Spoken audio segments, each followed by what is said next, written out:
Message from Starfleet Command, top priority. You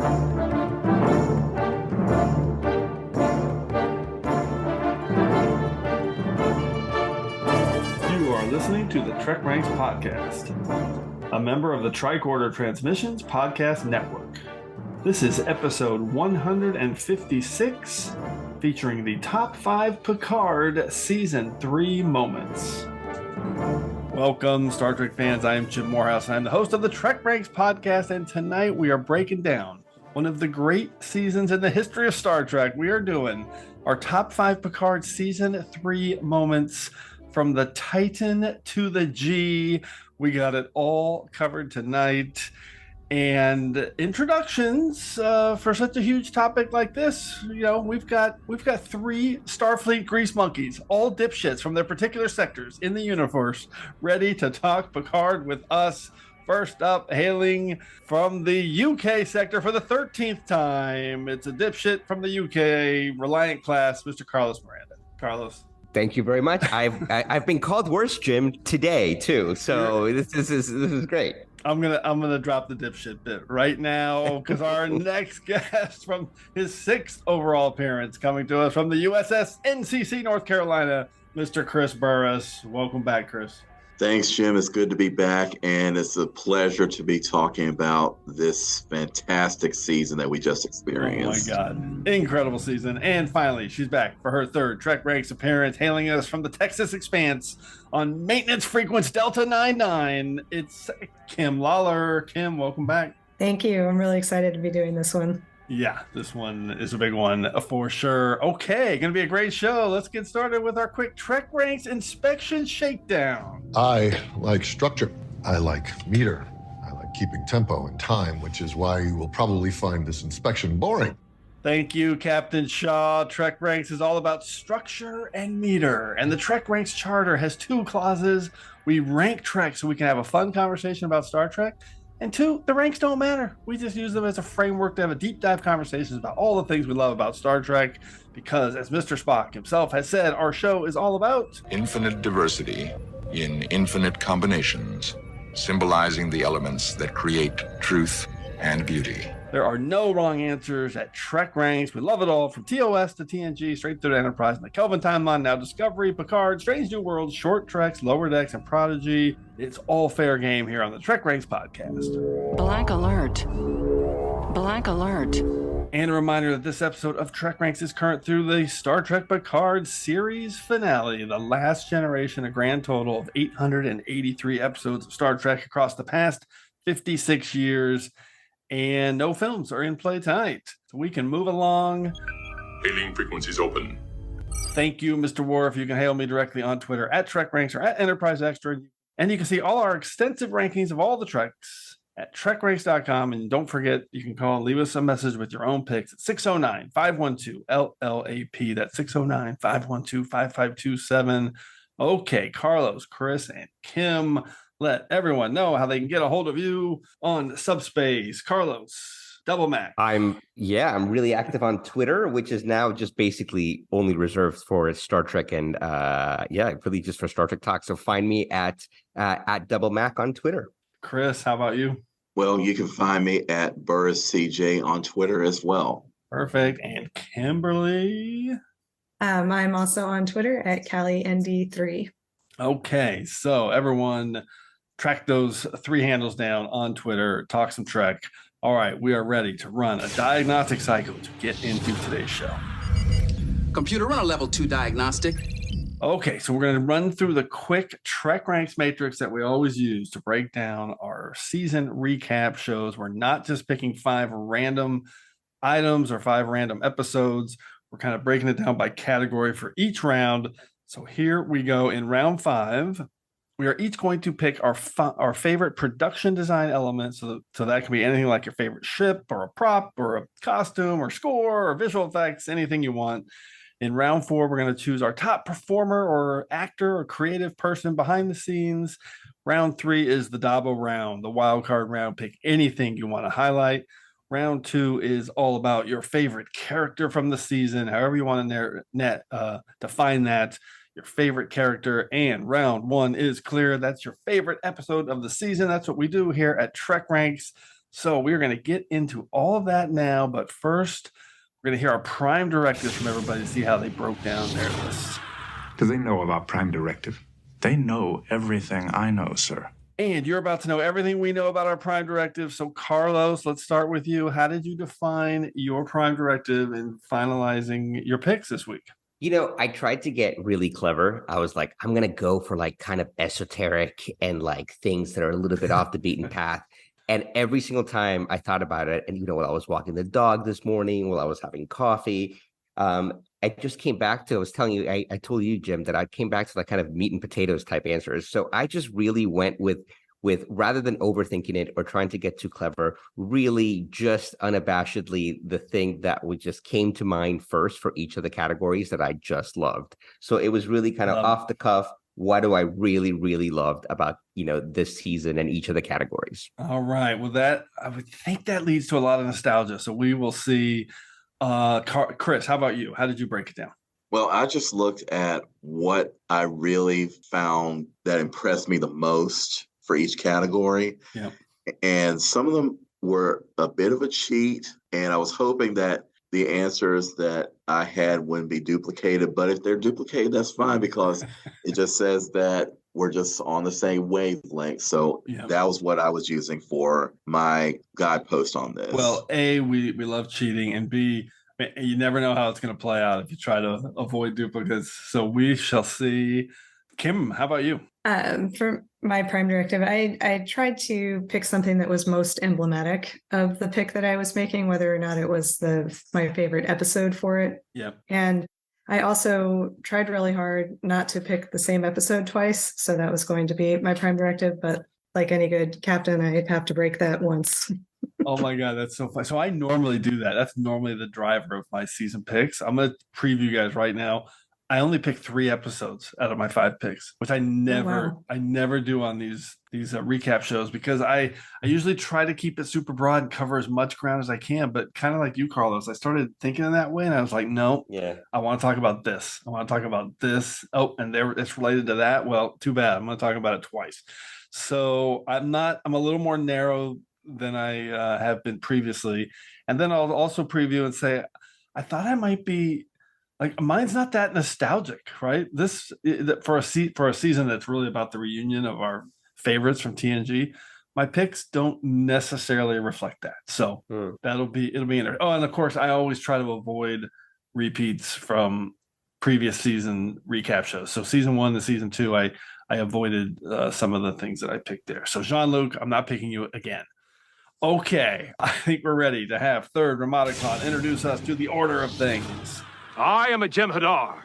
He is a Vorta. It is the order of things.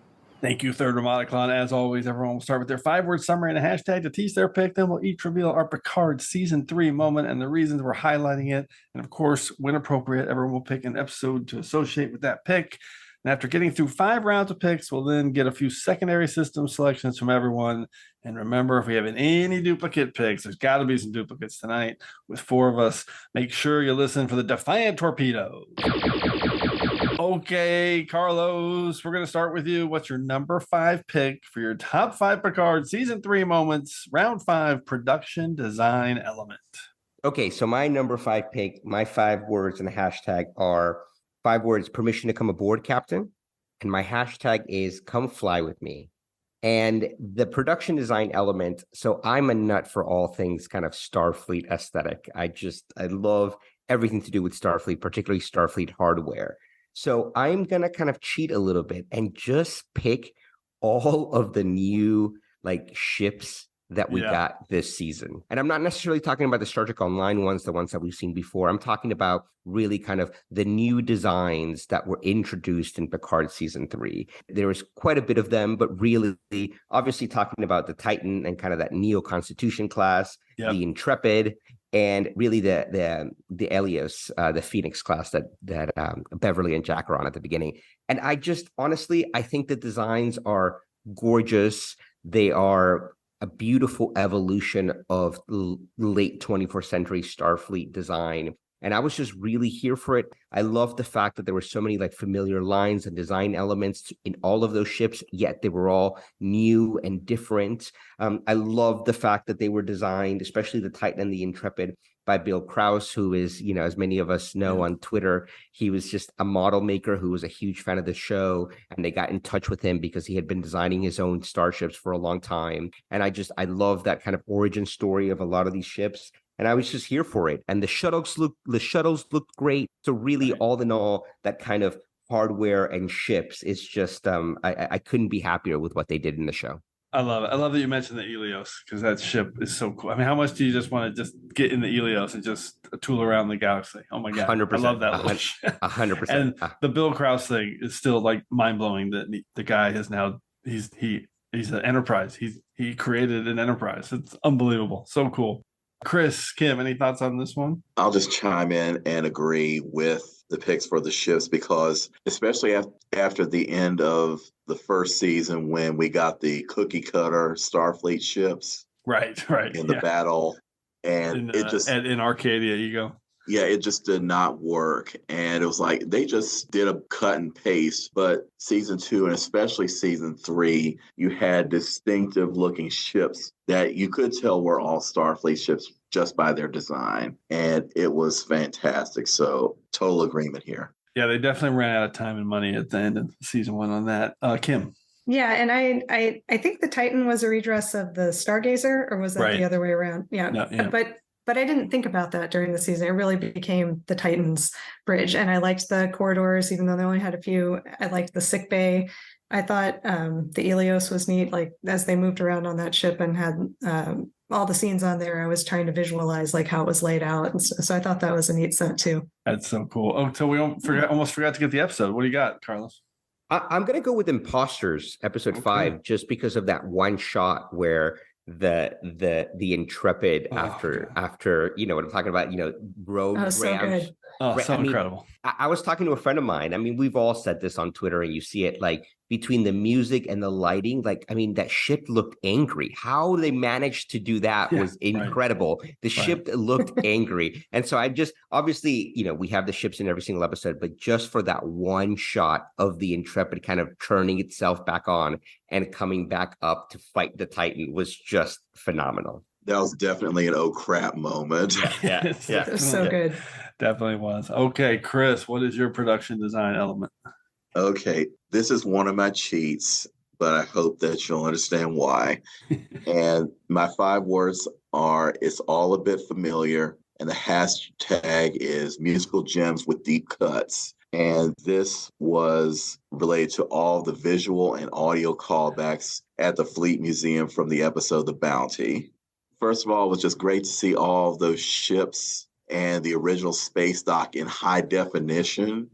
And so what also spoke to me was that the composer for the episode, Stephen Barton, wove many familiar cues from past series and films into that episode, just to give each ship that was mentioned directly, and some that were not, just their moment. Because even in the closing credits for each episode, you saw ships that were mentioned, but we didn't exactly see on screen. Like we saw the Pioneer and the Excelsior, even though they didn't make an actual appearance on screen directly. And it also paid homage to what's now considered the classic era of Trek, with nods to the audience as well. And for me, the highlight was the excerpt of the Star Trek IV score by Leonard Rosenman. When you saw the Bounty itself, I was like, oh my God, I can't believe this. I never thought I would hear this again. And there it was. It was like, da-da-da-da-da. I was like, oh my God. So good. I just freaked out.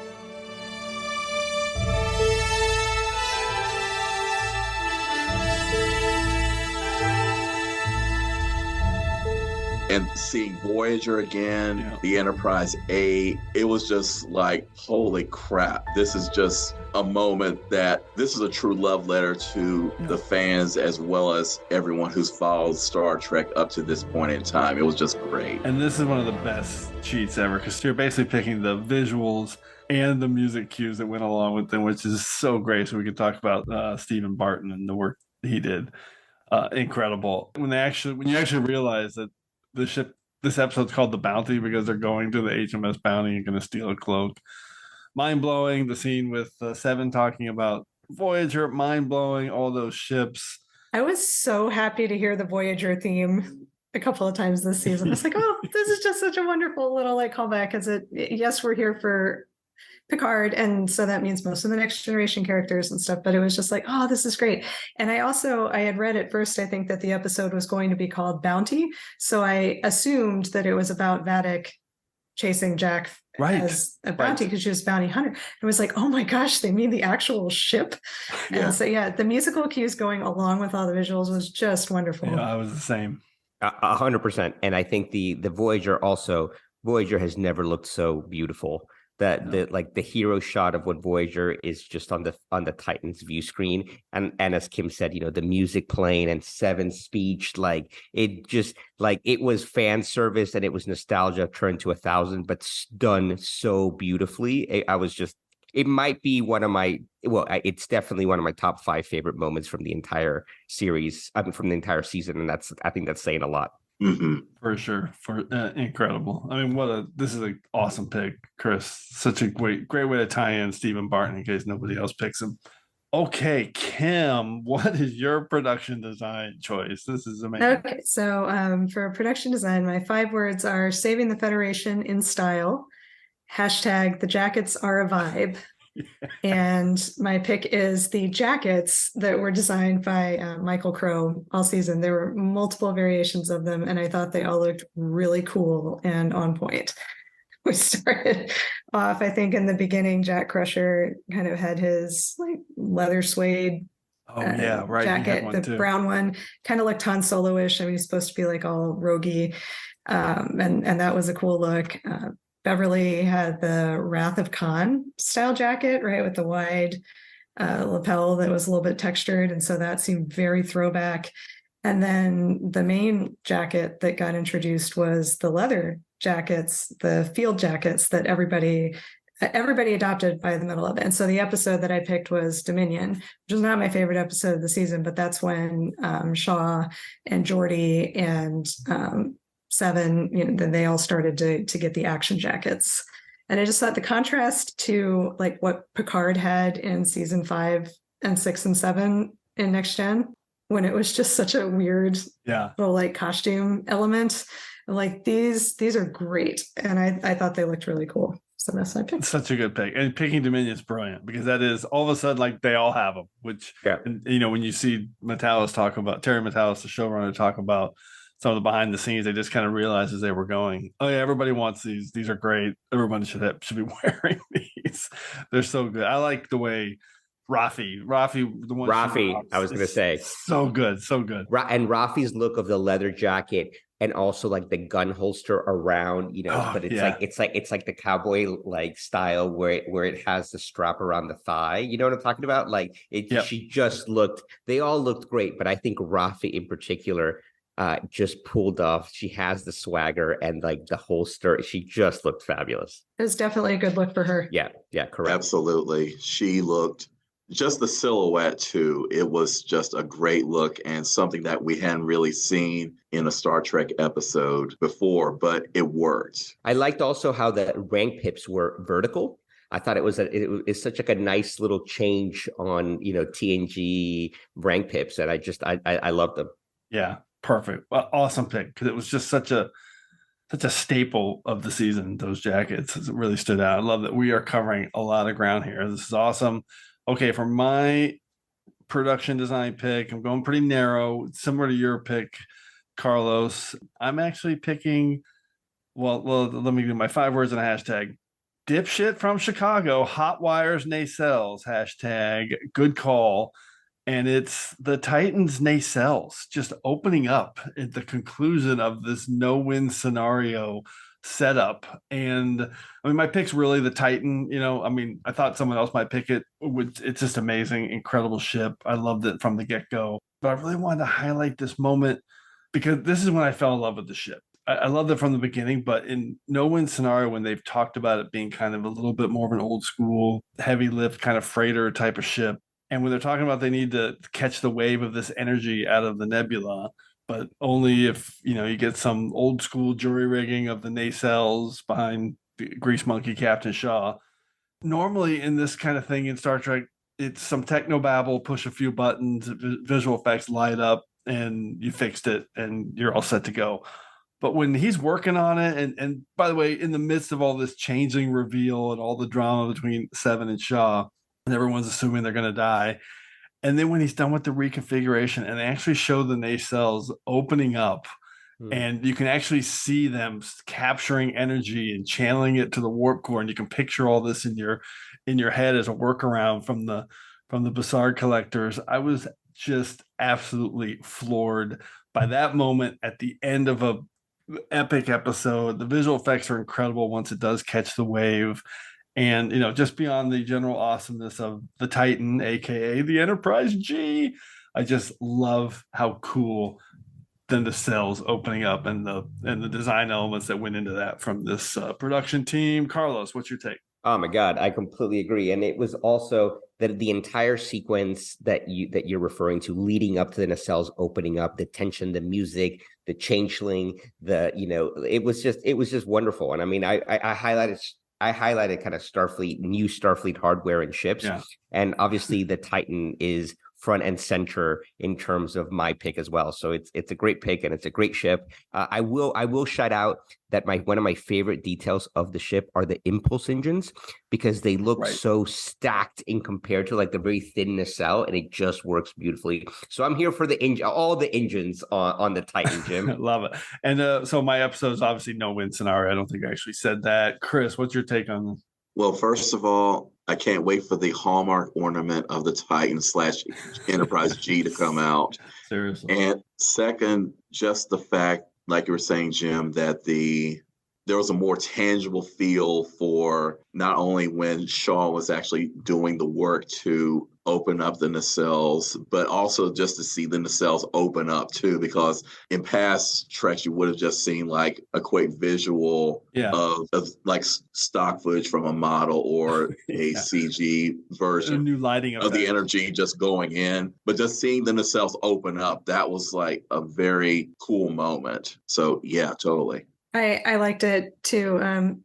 I think this will probably come up a few times today, but there were a lot of Star Wars vibes and echoes that came up throughout the season, and I think this was one of them in terms of it being like mechanical, right? Like Han repairing the Falcon. Right. He had to get down and on the roller things. He don't even like repair cars or anything, so I don't know what he's doing. But like getting in there. Called creepers. Creepers. Okay. Mechanics. They use these creepers to slide on. To manually just hack this thing and make it physically come out. But and it's a great effect. It's a cool scene. It makes me think of like separating the saucer. Like where you actually have to do something like physical with the ship that's not just punching buttons on a control panel.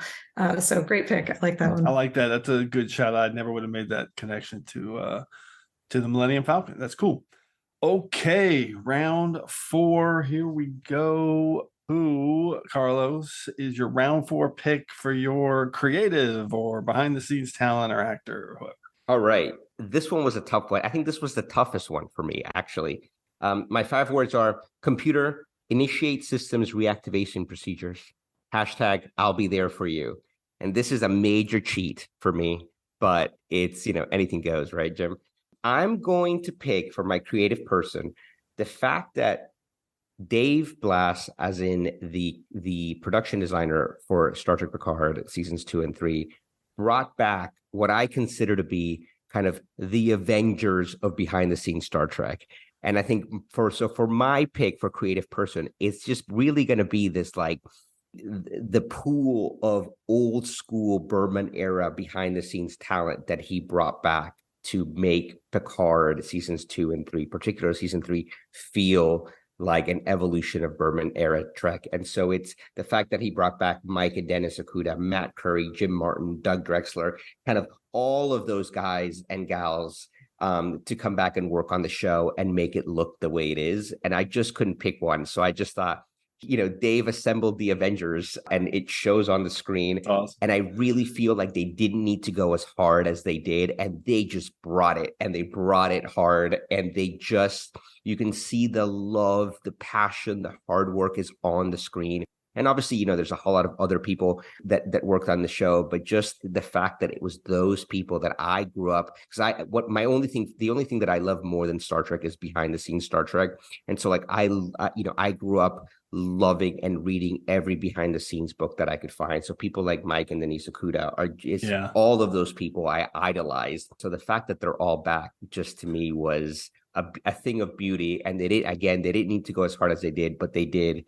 And so my episode is going to be the very first one, The Next Generation. Okay. I know that's a great way to frame it, because they're like the Avengers assembled from Dave Blass's perspective of correct creative. Such a great way to frame it. Chris, what's your take? Well, I agree. And I got the same pick here, and let's fire the torpedo. I love it. So you have the same behind the scenes kind of group. Yes. Brilliant. What's your... Okay. So my 5 words are: the Enterprise never looked better, and the hashtag is the design is the thing. And the pick is Dave Blass as production designer, but I'm going to choose Vox for this. Okay. And like you were saying, Carlos, the creative team of this season of Picard were bona fide Star Trek nerds, but they took it to the next level. And Dave Blass especially took it to the next level by bringing back the Okudas, Dan Curry, Doug Drexler. And it just made such a difference with them consulting, because it really extended what we saw in the Berman era Trek to the next century, as it were, especially in terms of both the 21st century for us and the 25th century for the show itself. And what got me the most were the LCARS displays were just so beautifully updated. And the moment that really just got me was when the crew arrives on the bridge of the Enterprise D and the way the displays came on. I mean, they just moved, the way the displays moved from left to right, which was something that we could never have seen back when Next Generation was on the air. It was just beautiful. It was familiar, but it was new. And it was just gorgeous. And it was a welcome return to see the band coming back together, because, as Gene Roddenberry himself said, the Enterprise herself is also a main character. So just having the crew back where they belong. And I'm trying not to, I feel like I'm going to cry here, but I'm trying not to. Even the similar shots that were used, the camera angles that were used, they were just all just loving homages. And that was how you do a callback the right way. And Dave Blass he gets all the flowers for his efforts and just bringing back so many legends from the Berman era to make this work. It was just wonderful. Amazing. I'm going to highlight 2 things. I love you said the camera angles, because that when they first come on the bridge, it's like the same shot from Encounter at Farpoint when they introduce the bridge. Super cool. And I'm glad you said Dan Curry. I forgot about Dan Curry and the Kurlith. The Kurlith was like the coolest new toy for Worf. Kim, what's your take? This is amazing. I love this duplicate. I love the way that you phrase it as it's familiar but updated, like the evolution of what the design should look like 20 years in the future from TNG, because there's been so much criticism of, it's just nostalgia. And I'm like, look, we like these things for a reason. And there's something really nice about seeing the familiarity of the LCARS displays and the fonts even, and it's comforting, but it does feel updated. Right. For this season, and the fact that it's the Okudas, and I thought Dave Blass did an amazing job with this team. Yeah, one of the things I love most about the Alias in the first 2 episodes of the season are the fact that is an older ship, so it's more akin to the type of shit that we was in on TNG or DS9, and the LCARS on that, the displays, everything just looked beautiful. So good. Really, they really popped. Missing the LCARS too, just popped everywhere. Amazing. Okay, Kim, let's go to your pick for creative. What do you got? All right. My 5 words are: you've just killed us all, And the hashtag is feel free to call me captain. Oh, no. My creative is Jonathan Frakes. Fantastic. For acting and directing, because he's incredible. And more than anyone else on this season, Riker made me tear up multiple times. Yep. The way that he goes from, I mean, like he's joking, he's kind of his normal self in the beginning, like he's happy to see Picard and stuff, but there's that like just a sadness in him, and you see him get to just his absolute low point in no win scenario, and just despair over having like lost his son and feeling cut off from Deanna. It just needs to find like who he is again. And the way he conveys that, again, just brought me to tears multiple times this season. And when he reconnects with Deanna when they're on the Shrike, the way he, tries to say goodbye at the end, all of that was good. But in the meantime, he's still he's Riker. He's brave. He takes command again of the Titan, no problem. He's brave. He volunteers for the away missions. He does what he needs to do. I was just so impressed by him. I think he was always great and a little bit underrated as an actor. Yeah. You think about things like the Pegasus or Best of Both Worlds, and he's pretty well recognized, I think, as a really great director. He did a lot of my favorite episodes, like The Offspring and Cause and Effect and Attached. But this was just an incredible season for him. So the episode I picked was 17 Seconds. Perfect. And I think the direction was great all around. In particular, I would highlight the big discussion with Picard and Crusher, where they start off like 3 biobeds apart, and then little by little throughout that scene, they come until they're right next to each other. And that physical like change, reflects how their conversation is going. And then, but he also has to direct the battle on the bridge and Shaw's injury. And then the whole last scene of the 17 seconds and the turbo lift and Beverly trying to resuscitate Jack. It's beautifully shot episode. And then he does an incredible acting in it as well. He has to direct his own despair, because his despair in that episode is unbelievable. Sorry, keep going. Yeah, no, it's okay. And I just love too, like he's so happy that Picard has a son. Like he's just grinning when Jack is pacing in the corridor and stuff. Like he's just thrilled. He's like, oh, it's like I always wanted those two to get together, and this is great news. Can you please stop looking at me like that? Like what? Like I'm the outcome of some science experiment. I'm sorry to tell you, kid, but you are. I spent 2 decades in a spaceship watching you get cooked up before you were born. It was subtle at first, but that resemblance to your dad. No, please, don't. He is not Dad. He is one of the finest men I have ever known. Is he? Let's just say that in my time in this universe, I've always found one thing to be true. The bigger the legend, the more disappointing the reality. We're all faulty, just human. But it really hurts him that Picard is so dismissive, because he's understandably upset and angry and stuff, but dismissive of Jack. And he's like, you have to take this opportunity. You're like, you don't know what chances you're going to have. He's like, I lost my son. And you just feel that as a gut punch. So I'm just going to highlight Jonathan Frakes, love him. And I'm so happy for his arc this season. Fantastic pick, because especially 17 Seconds, where he does both. And, they had to reshuffle the schedule. So he wasn't supposed to direct those episodes.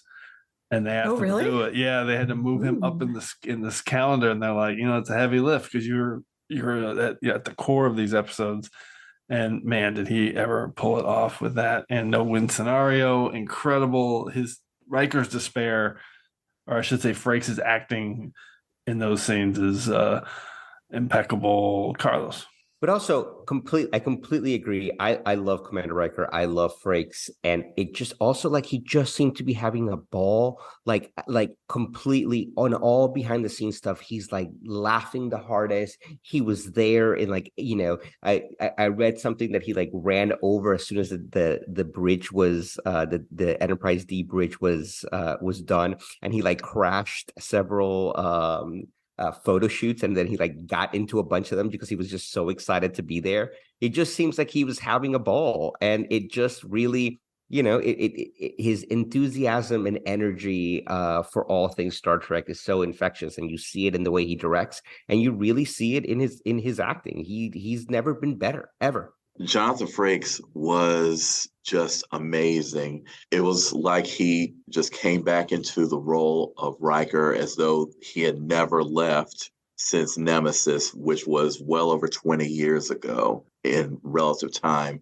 Yeah. But he just delivered such a range of emotions that we never really got to see in Riker before, because even in Nepenthe, it was hinted about what Riker was experiencing, but you didn't really see or feel those emotions until this season. And with 17 Seconds, like you were saying, Kimberly, he just delivered in so many ways about who Riker was after not only his time with Picard on the Enterprise, but after the death of his son. And I mean, the pain and the desire to see Picard not fall into the same level of despair that he did was just amazing to watch. It's just the stopping and starting of him recording that message to Deanna and then his final message at the end. So powerful, incredible.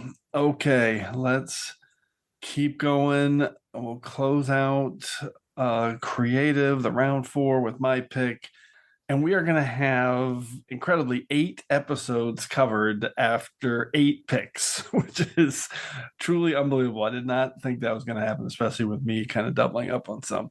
So 5 words and a hashtag. Freedom not to be dead, hashtag. At worst, I'm a thief. And my pick is, I didn't think I was going to go here, but it's Ed Speleers as Jack Crusher. This actor, holy crap, he is incredible. And you needed a performance at this level to play against people like Gates McFadden and Patrick Stewart and Jonathan Frakes.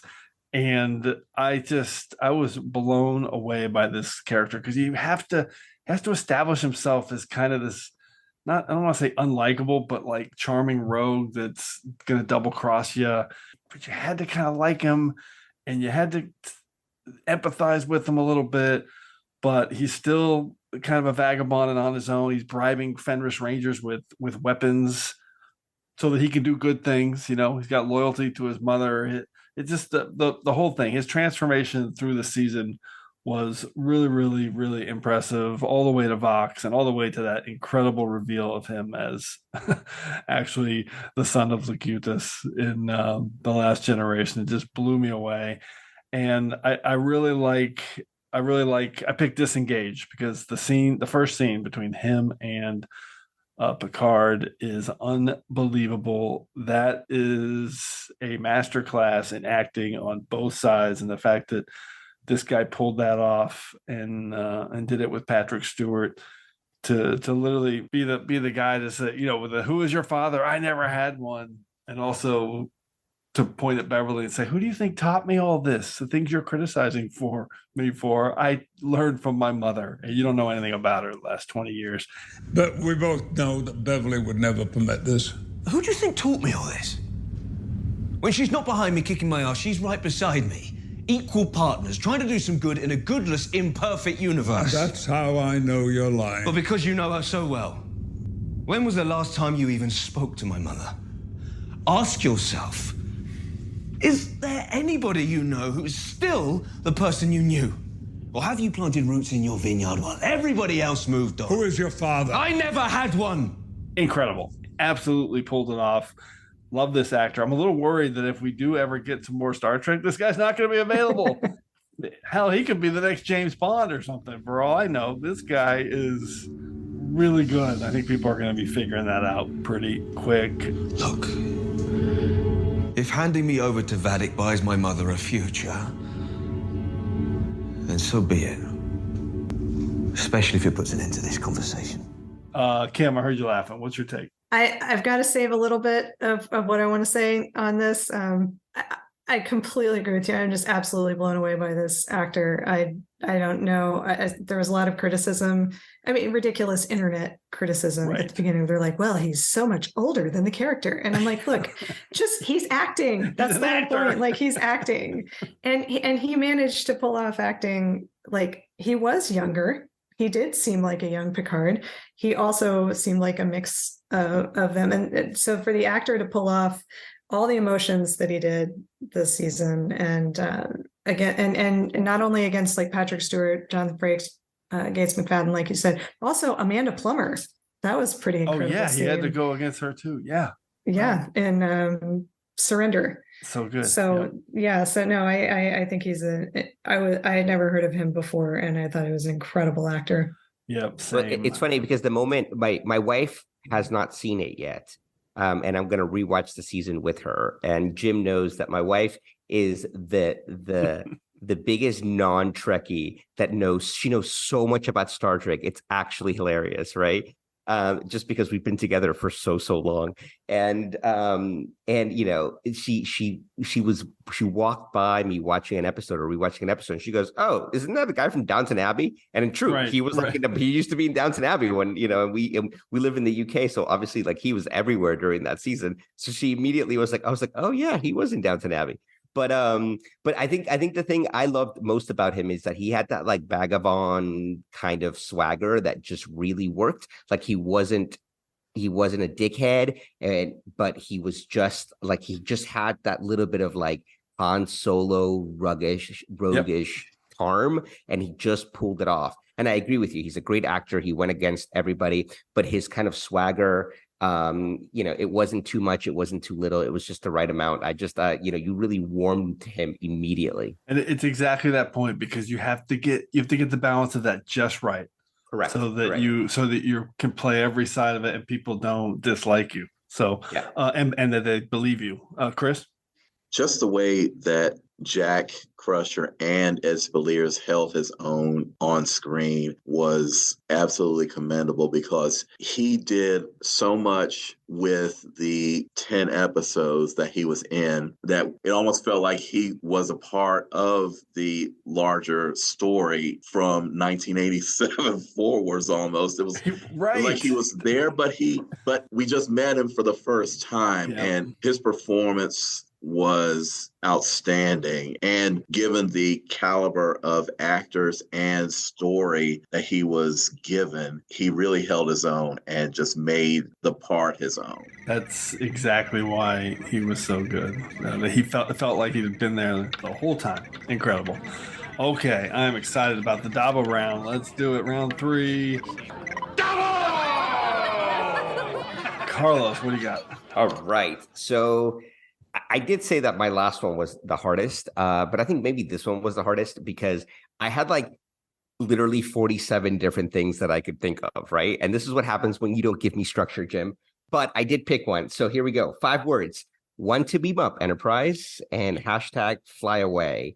And it is the weaponizing the transporters. So let me go back to something. So when I was a kid, I used to think all the time, and I remember this vividly, that why don't they use the transporters as like a weapon, like beaming things that can explode? And I remember vividly watching Dark Frontier when it first came out, and them beaming the torpedo on top of like the Borg ship, right? And then blowing up. And I just thought, why don't they do that more often, right?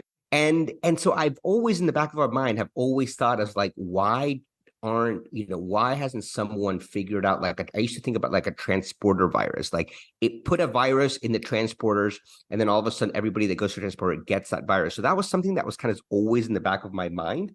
You're and then man. I know. Well, yeah, I mean, here we go. Okay. Again, I've been called worse today. And so here we are, right? And the fact that the Borg kind of weaponized the transporters, which is something that we've never really seen in Trek. And like, we said at the beginning, you said it, Jim, 56 years of Trek. There's very few things that are kind of new with the old tech, like with the warp drive or whatever, the holodeck. There's always permutations, sure, but a lot of things have already been done. And this really hadn't been done. And I just loved it, right? I also loved the fact, speaking of Dark Frontier, that the Borg Queen tells Seven about her plan to assimilate Earth with a virus. And they have this conversation about how long it will take. And she basically says, we've waited so long, a gradual assimilation might just be the way to do it. Obviously, I'm paraphrasing it poorly, but there was this wonderful exchange between the Borg Queen and Seven. And I would like, everybody that's listening to this, like, obviously go check it out on YouTube. But there is this conversation where the Borg Queen basically says to Seven, we're going to create an assimilation virus that will take years, but that's the way we're going to assimilate humanity. And by the way, people, don't go watch it on YouTube. Go load up Paramount Plus right now and watch Dark Frontier again, because that's what I'm going to do. Fair enough. So the fact that was like in there in Trek lore, but they weaponized the transporters. I just thought it was freaking awesome. And the idea of weaponizing the transporters, I'm rambling now, so I'll stop. It's just my Dabo Round. Okay, what episode? That's a fantastic pick. Fox. Because I think that's when they kind of figure it out, isn't it? Yep, perfect. Okay, I love this. Chris and Kim, what do you think?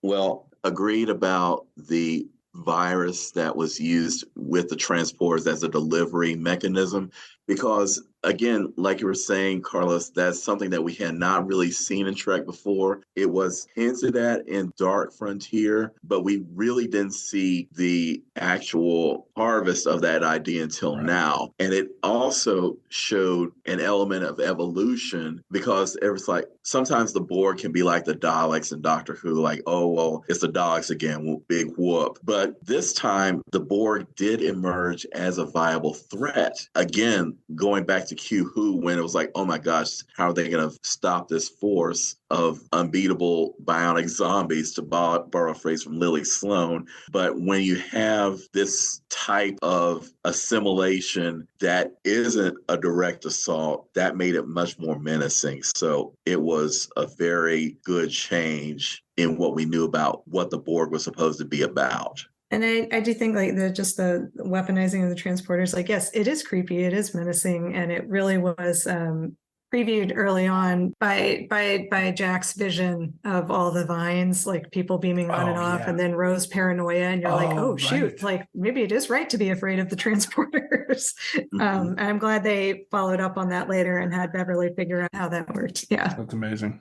Okay, awesome. Chris, how about you? What's your Dabo Round pick? Okay, my 5 words are major dangling plot line finally resolved, and the hashtag is talk about closure. And my pick is Ro Laren's return to the franchise in Imposters. Oh, fantastic pick. The question about what happened to Ro was one of the biggest mysteries in Star Trek since 1994, because it had been expanded on in beta canon through the novels to an extent. But there was still that question, what happened to Ro Laren after she beamed away from the shuttlecraft to join the Maquis? Because as we saw in Voyager later, once the Cardassians aligned with the Dominion, they wiped out most of the Maquis. But I always held out hope that Ro would have been far too clever to have had that kind of fate. And just seeing Michelle Forbes as Ro, who has started the trend of recurring characters who were in some ways the true outsiders compared to the core cast of a Star Trek series, whereas they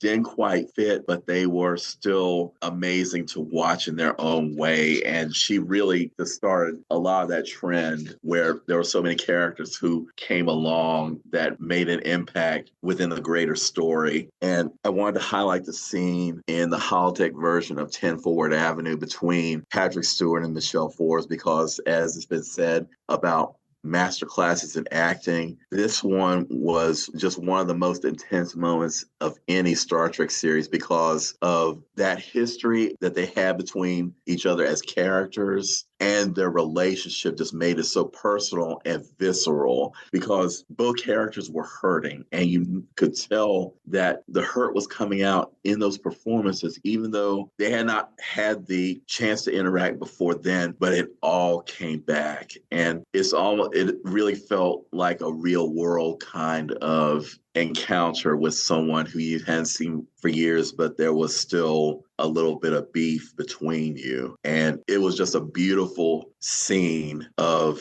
just the tension between those characters. And then, moreover, was Ro actually a changeling? It turned out that she wasn't, but it was just those moments that left you guessing until Ro lowered her phaser, and she was the one who lowered her phaser first, which was an awesome moment. And the only regret that I had was that there were no scenes with Ro like one-on-one between either Riker or Seven, because I just wanted to see those characters come face to face. But for what we had, it was just a great moment of seeing Michelle Forbes come back to the franchise and just give a performance that was so impactful in the story. I love this pick because Imposters is unbelievable. I haven't finished my rankings yet, but it's probably going to finish like 4 or 5 for me, which is just shows you how great this season is.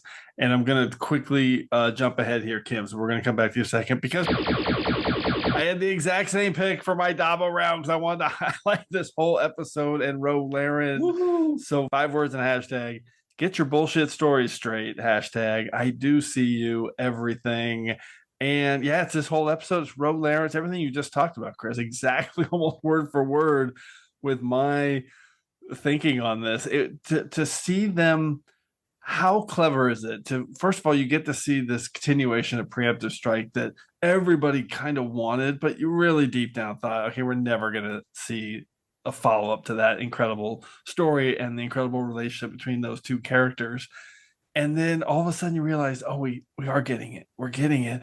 And then when they set it up as the drama and with the changelings, and that they're going to be arguing and becoming really discussing their raw betrayal to each other, while also questioning, is the other person a changeling? Are you a changeling? No. Are you a changeling? No. Obviously, we're not changelings because of the level of pain that we are both feeling in this moment about our shattered relationship, and the fact that they're able to get back to a good place in that setup, in that structure, amid all the changeling infiltration drama, is a masterpiece of storytelling, and I love it. Incredible. Carlos, what's your take on this one? I mean, I couldn't agree more, right? Ro is one of my all-time favorite characters in all of Star Trek. I remember Terry Matalas like a year ago putting out some tweet being like, what character, what returning cast member would you like to see? And I immediately tweeted Ro. Like I wanted Ro so badly. And I remember seeing the scene when she's like like the camera follows her from the back. You don't know who it is. And for a second, you're like, is it Janeway? Like, who is it? Blah, blah, blah. And then the moment it turns and it's her, I think I screamed. Like, I genuinely think I like a pure, like geeky delight. Right. And I just absolutely loved this episode, everything about this episode. I love the character of Ro, that scene where they're just pointing the phasers, and like the love and admiration that kind of Ro has for Picard and Picard has for Ro, that's just under the surface, but neither of them wants to admit it or let it boil over. It's just, but they so can't good. too, because they can't part too, and they don't exactly know who's who and what's what. It's incredible. It's perfect. It's perfect. I mean, I don't remember if it was you, Jim, or who said the masterclass in acting, but that to me is, that to me, for an entire season of amazing moments, that is up there with one of the most amazing moments. Yeah, Kim, I couldn't believe they got Michelle Forbes back. I was like, oh my gosh, they did it. It was so great. Preemptive Strike is not my favorite, but it's a really good episode. Right. And the fact that we never did know what happened to Ro, you're like, did she get wiped out with the Maquis? Like, what happened? The only thing I would have liked to see was maybe something a tiny bit more with Riker, but the history and everything that comes out in their talk and their discussion, and the way that, she passes the earring to him, and it's like, oh, he had just been giving her a hard time about that before, and it's like, oh, actually no, that was the most meaningful thing that she was going to pass along to him so that he could carry on what she had searched for. It was so powerful. And also her being Worf's handler, just so good. And the fact that it plays into the whole season where now, she's actually been in the season up till now because she's Worf's handler. Incredible. And the other thing was it managed to remain a secret until literally the episode actually aired. Yeah, such a great secret. They did such a good job. Imposters worthy of a double Dabo Round shout out. Kim, sorry I skipped you. What is your Dabo Round pick? Close us out. No worries at all. My 5 words are soap opera trope actually works. Hashtag trust no one. And my Dabo pick is the return of Beverly Crusher and Gates McFadden. Brilliant. I knew exactly what it was from your hashtag for your 5 words. Because it was a soap opera trope and it worked. What the heck? I mean, coming back with a secret son that he never told anybody about. I was like, are you kidding me? This is going to like destroy the character. And somehow they made this work. I was so happy that she came back and she was just completely sidelined in all 4 of the movies. And then her name wasn't even, there was no name drop in the first 2 seasons of Picard. And that just didn't make any sense at all, because even though there are a lot of people that don't like the character that much or just thought she was boring or not that great, she was always important to Picard. And so it never made sense that she wasn't there. And if, you kind of have a situation where you're like, okay, we have to come up with an explanation for that. And how are we going to do it?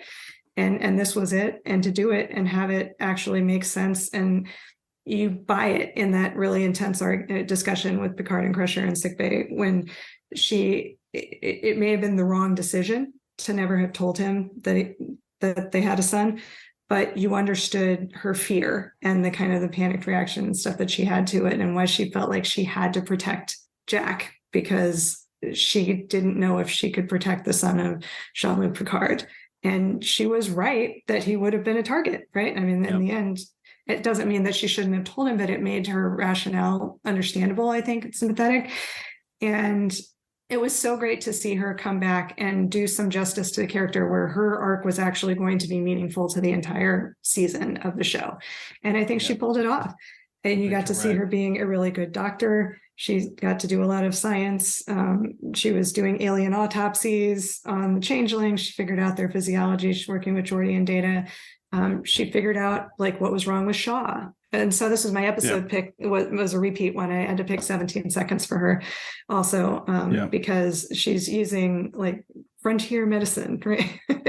When Dr. Oak doesn't know what's wrong with him. And she's like, no, I recognize exactly what's going on. She diagnoses him and she fixes him. And she's taking care of people like right after she's just gone through a big trauma and gotten up out of surgery and stuff, but everything's going on in the Titans. So she's still taking care of other crew members. And then she has to save her own son's life at the end of the episode too.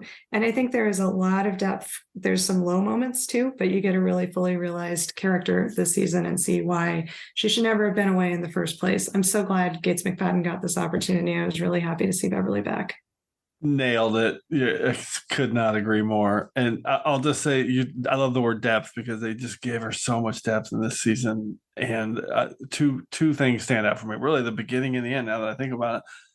When she is defending the Elios and has one of the intruders down and just kills them without even hesitating. She disintegrates them with her phaser. I'm like, okay, this is not the same Beverly Crusher, right? So it was a real good scene set for everything you're going to see after that for this character, because Beverly in TNG would not have just arbitrarily, she would have stunned them or tried to keep them alive.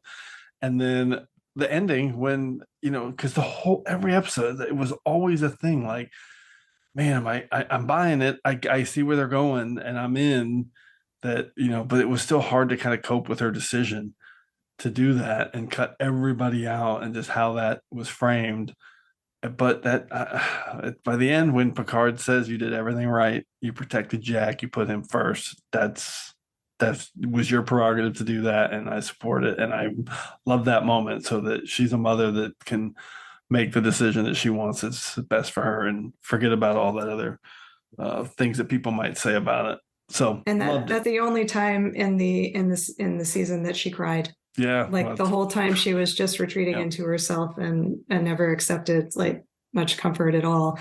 But when he said, "You did everything right," that's when she broke down. Amazing. You thought of Jack from the beginning, shielding him from danger. You did everything right.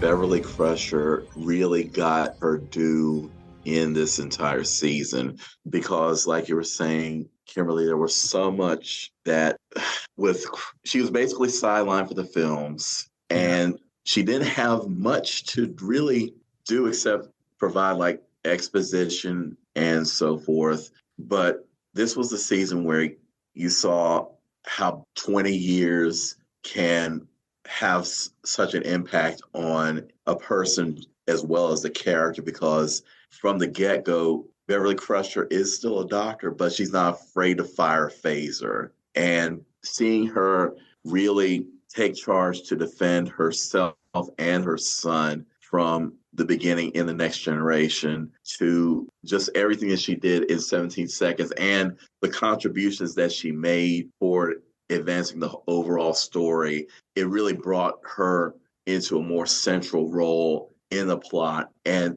her relationships with all the other characters was just outlined perfectly. And it just made her the character that she was always capable of being if they had given her more of the opportunity before. So fantastic. And got it here. Carlos? Yeah, I mean, I agree with everything we've said, and Gates. I'm sure a lot of people listening have seen her or met her at conventions and things, and she's lovely and she's wonderful, and I'm so glad that she was kind of really, especially in the first few episodes, so front and center. Because as everyone has said, she's finally getting her due. She was always, so sidelined, particularly in the films, and it's wonderful to have her front and center. A lot's happened in the last 20 years. Well, I'll just add one thing that the added depth to this now is that, according to Terry Metalis, we can retcon that Picard and Crusher were in a relationship during the entire 10 years of that post All Good Things up to Nemesis time period. Now, it was just in between the movies. That makes sense. Okay, let's go to round 2. I'm dying to hear everyone's favorite characters. Carlos, where are you starting with? All right, so my favorite character, 5 words. We're all going to die. # secret agent man. And I am going to go with Worf. Yeah. Because awesome. Let me tell you something. Michael Dorn, I said that Jonathan Frakes looked like he was having a ball. Michael Dorn was definitely having a ball. Oh my God. He was so light on his feet with Worf. It was like, it's like he just had continued to play Worf for all of these years. I told you to stay back. It is not in my nature to stay back. Also, you look conspicuous in that hood. It says the Klingon in warrior gear. It's not warrior gear. It is casual. Seriously, where do you wear that? To a Tuesday beheading? Well, he was so good. He was so confident that he just, he was just Worf again, but Worf at a completely different point in his life. And I totally bought the fact that Worf would, go on to be, after being an ambassador and then serving on the E and whatever, that he would go on to be some kind of monk for a while, but still wanting to have a foot in Starfleet. So being an independent contractor / secret agent that smells like lilac. I loved it. I loved everything about it. I just thought he was amazing. Superb. And he had a ball. I probably would have picked Worf if we hadn't just done an entire show about Worf. He's incredible. Michael Dorn is amazing bringing Worf back. Everything. My favorite thing about the character was the relationship with Raffi, and just the fact that he calls her Rafaela, and the amount of respect that he immediately shows her because he sees what a warrior she is and just what a capable person she is and what an ally she is. So awesome. Brilliant teaming of those two together. Just incredible. Chris, what's your take? Worf was just phenomenal this season. And just having the chance to catch up with him again and see the kind of person that he was just amazing. And it also harkened back to a comment that Guinan had made back in yesterday's Enterprise, that she had heard Klingons laugh, but not Worf. But Worf was hilarious. He didn't exactly laugh, but his dialogue was just it was just one of those moments that could really break the tension of the scene, but make it great for that break, because all of a sudden he would just say something like really out of left field, and it just really worked. And just the interplay that he had with Riker and the double act with Raffi was just perfect. It was a very good pick. I love how he said Rafaela too. Beheadings are on Wednesdays. Yeah, such an impact. Just phenomenal. And the joke, one of my favorite moments, I could have picked it as a Dabo Round moment, was when Geordi says, well, and we obviously the E wasn't available to us, and they all look at Worf. That was not my fault. Yeah. Genius joke. Okay, Chris, who's your character? Oh, wait, we didn't get the episode. Yes, Carlos. We keep people on there. This is why people stay tuned in. It's very true. It's just for me to say, let's go with 17 seconds, because we haven't heard that one yet. It's the third time it's been picked, so you need to start listening. Okay. Fine. Never mind. Here we go. Chris, what do you got? Okay, so my 5 words are: somebody need a grease monkey, and the hashtag is Dipwad from Chicago. I can't bring myself to say the other word. You're a good person, Chris. He's a dipwad. I like it. That's a good adjustment. Yeah. You know what I'm gonna do, Chris? I'm gonna beep it anyway, so that people think you swore. Okay. Fair enough. And my pick is Todd Stashwick as Captain Leon Shaw. And I'm choosing no-win scenario for this, for the episode in particular. And I'm just going to be upfront. I didn't like Shaw at first, because the way he treated Riker and Picard and Seven in The Next Generation was just so off-putting for me, especially as it's been suggested, in particular by Sean Ferrick from Trek Culture, the way he dead named Seven by calling her Annika. It just really rubbed me the wrong way. And I can't like this guy because he is such a jerk. But yet you're picking him. I love this. You're picking him as your favorite character of the season, despite everything you just said. Yes, exactly.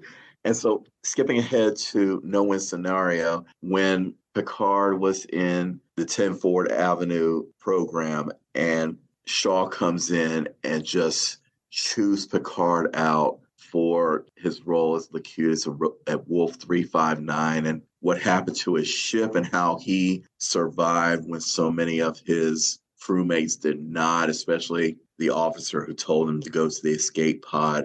It just brought that raw sense of PTSD and processing all of those feelings into his anger being directed at Picard at that moment. Do you know where your old man was on that day?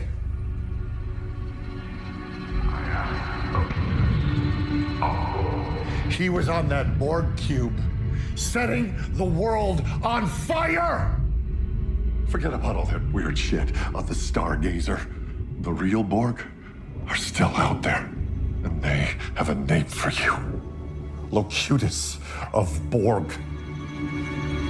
The only Borg so deadly, they gave him a goddamn name. All right, that's enough. No. It felt like Sisko's sentiments about Picard at the beginning of Deep Space Nine and Emissary, but this just carried it to a new level of just resentment. And I wasn't sure, again, if I would like him, but just the way he reveled in his smugness and just being an overall jerk was another departure from the way the quote-unquote heroes of the canon behaved. Just calling back to Ro Laren, as I was mentioning earlier, he was the kind of person, it's like, okay, he grew on me, but he really had to grow on me for me to feel something about him. And another thing that made me really have it feel this way about Shaw was he had some of the best lines in the show in particular, I had to get this down, or they might remember the time that someone hot dropped the saucer section of the Enterprise on a planet, Enterprise D on a planet. So good. I had to stop pause the episode because I was laughing so hard. I just could not believe that he said that. So good. And he just had this way of looking at things that was just so awesome. It's like he really was the outsider, kind of like the way Dr. McCoy would respond to this 23rd century world around him. But like, am I really here experiencing all of this? Just that kind of feeling they had. And then the fanboying element that he had with Geordi at the Fleet Museum as a fellow engineer. It was just seeing his arc continue and up to his last moments in Vox, and then that little coda that he had where he recommended Seven become a captain. It was just great to see the way this character progressed and became so memorable in its own way. Okay, lots to cover there, but we're going to do this again. So I'm going to fire the torpedoes because my pick is the same, and you've said it before. Captain Liam Shaw had all these great one-liners. Every one of my 5 words in a hashtag this episode so far is a line from Captain Liam Shaw, including this one. Sorry, Kim, we're going to get to you in a second. I'm confident I know who your pick is, so I am. It's not Liam Shaw, right? It isn't. No. Okay, perfect. So here we go. 5 words in a hashtag. We're essentially cornered in space. Hashtag, which has no corners. And my episode is Disengage. And yeah, so I'm going to tell you, I was enamored by this character. If you read any of my Trek Core articles, you know that I highlighted him in every article, and I loved him right from the start. I will say, definitely had an advantage to have the screeners and be able to watch the first few together and not have to live with the Next Generation for a week, because then I probably would not have loved him as much, because I get why people don't like him for his actions in that episode, but I'm also going to defend it. I'm going to break it down here.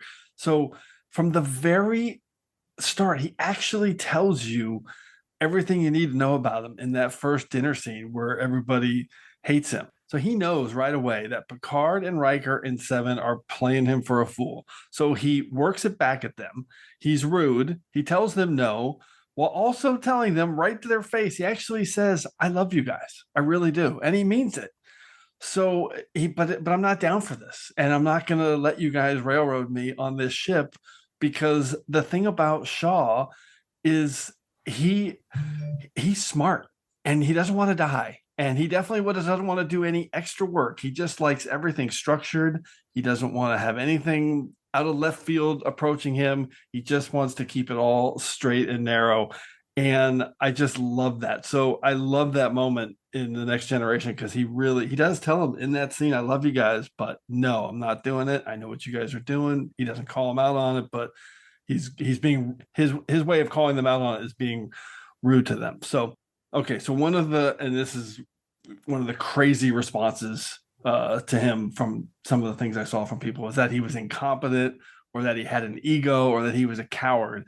And that's ridiculous. I'm going to give you a couple examples of why anybody who thinks that is nuts. Because my favorite thing about the character at the end of Disengage, which is my choice for the episode, when he's about to turn over Jack to the Shrike, and by the way, he's doing it not because he's a coward, but because that's the path he sees forward for his crew and his ship to get out of there.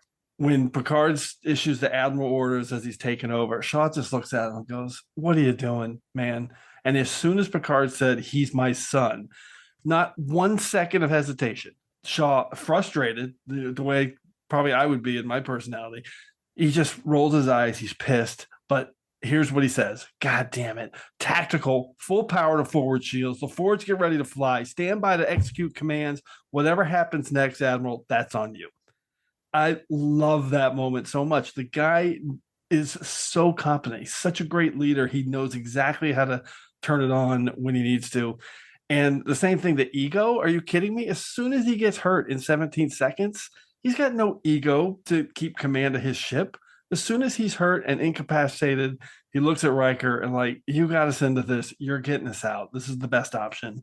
So get to it. I love this character all the way through to the end when we see that, listen, he recommended Seven for a promotion before the season started. So in the very first scene, when he sees that Seven is basically betraying him for, maybe a little harsh, but that's what's happening. He's a little pissed and he's kind of recoiling back into his own trauma and all those issues. And we could talk about Shaw forever. And last thing I'm going to add, because you brought it up, Chris, we are going to do top 5 hot drops at some point on TrekRanks soon, because that's just the most amazing thing ever. What's a hot drop? I don't know, but we're going to do it. Awesome. Carlos, what's your take on Captain Liam Shaw? It's interesting because I had that my reading on him, and I don't know, it was because I also saw the screeners, but my reading on him from that first dinner scene is not, yes, he was rude and he was an ass to Picard, Seven, and Riker, undoubtedly. But I read it as he knew that they were trying to play him and he was pissed. Yep, right. And I don't know if it was because I saw like the first 5 episodes all at once or whatever, but like I read it as that, as like, oh, obviously we love Picard, we love Seven, we love Riker, but there's been so much buildup of like them, like Riker talks about how they're going to steal the ship and what they're going to do, and not steal the ship, but like basically get the ship to do what they want.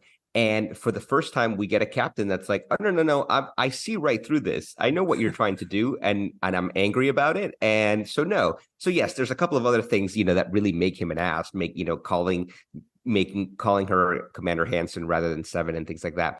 But I thought that I loved him. He's my favorite addition to like to Star Trek in terms of like new Picard in the new era. I think he's my favorite addition, and I love Rios more than anything. But I think he's my favorite. Could be.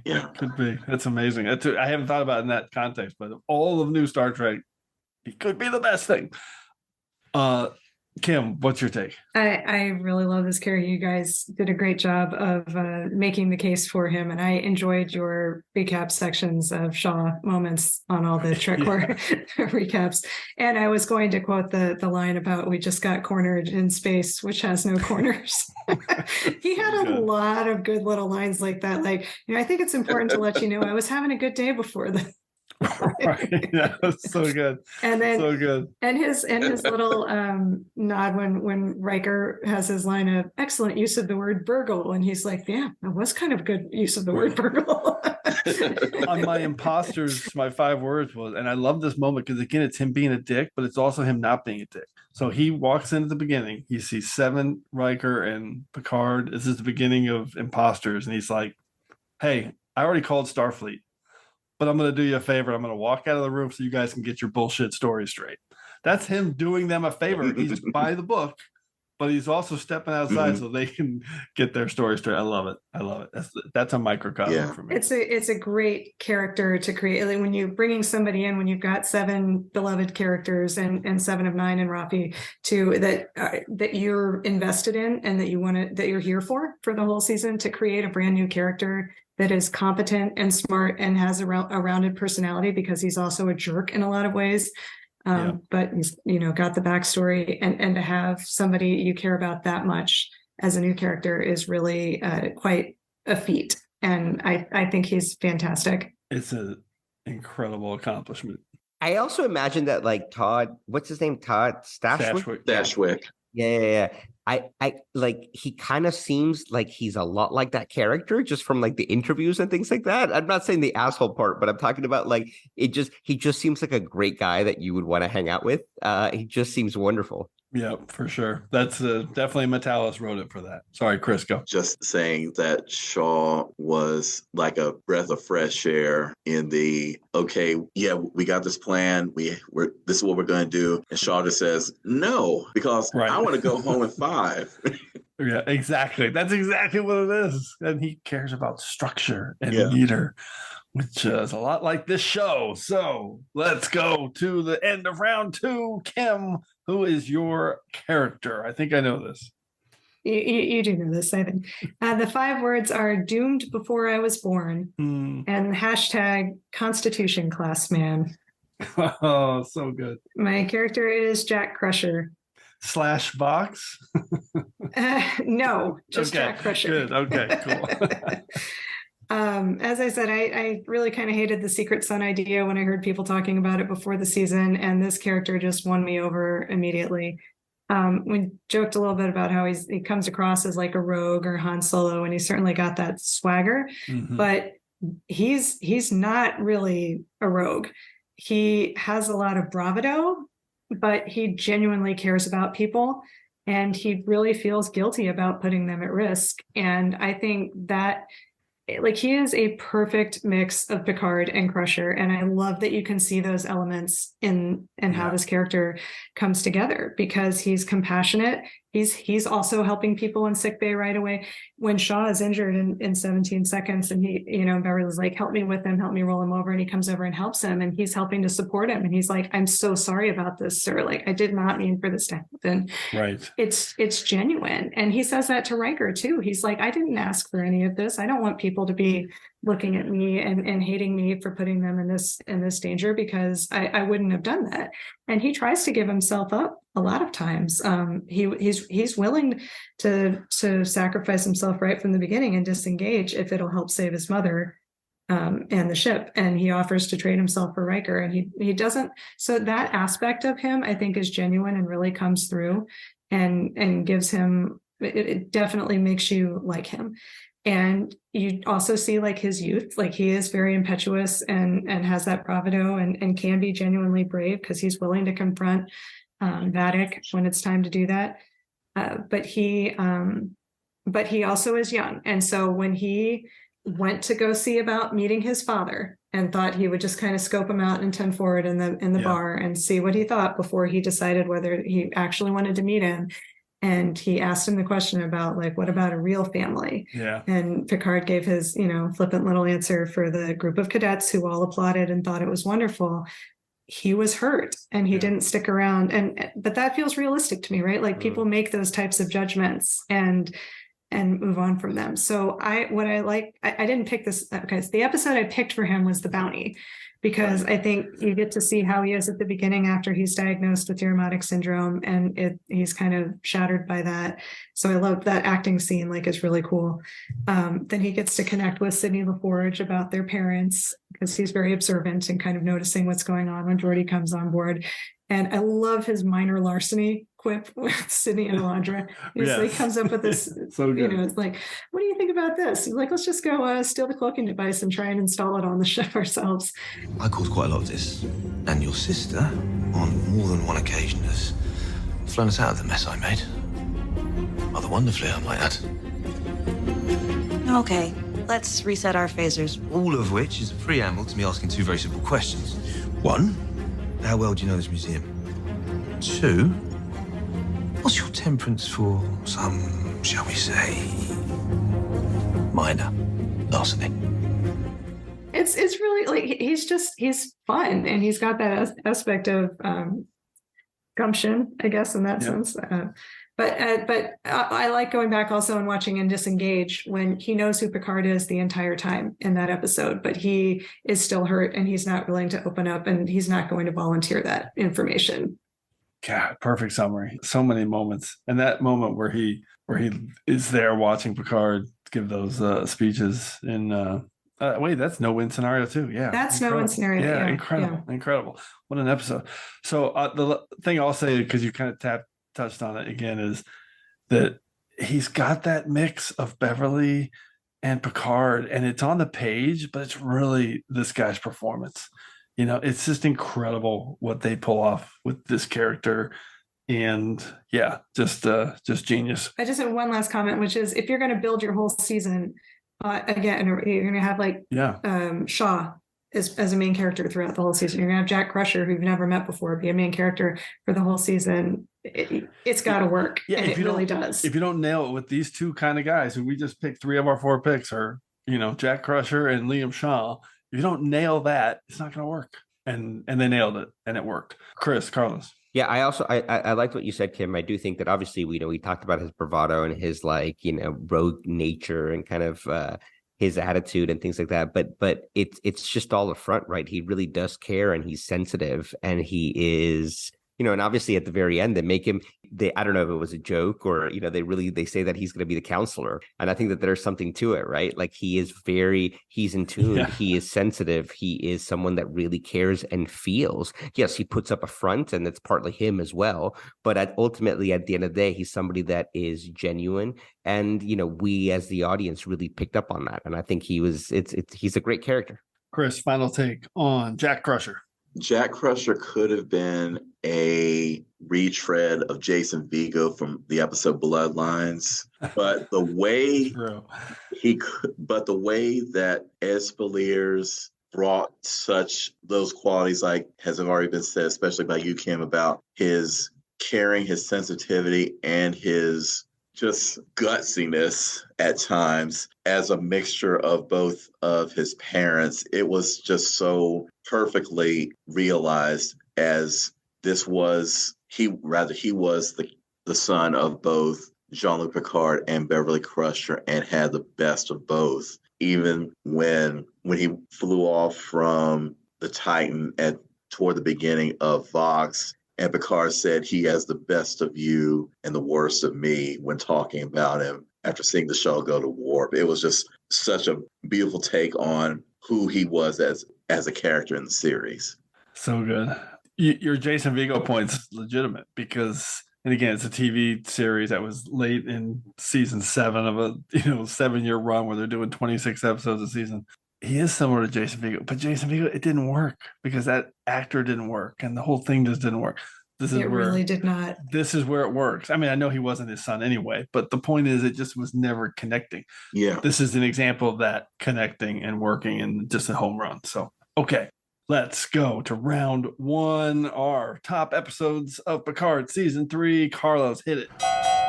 Begin round 1. All right, my favorite episodes, 5 words.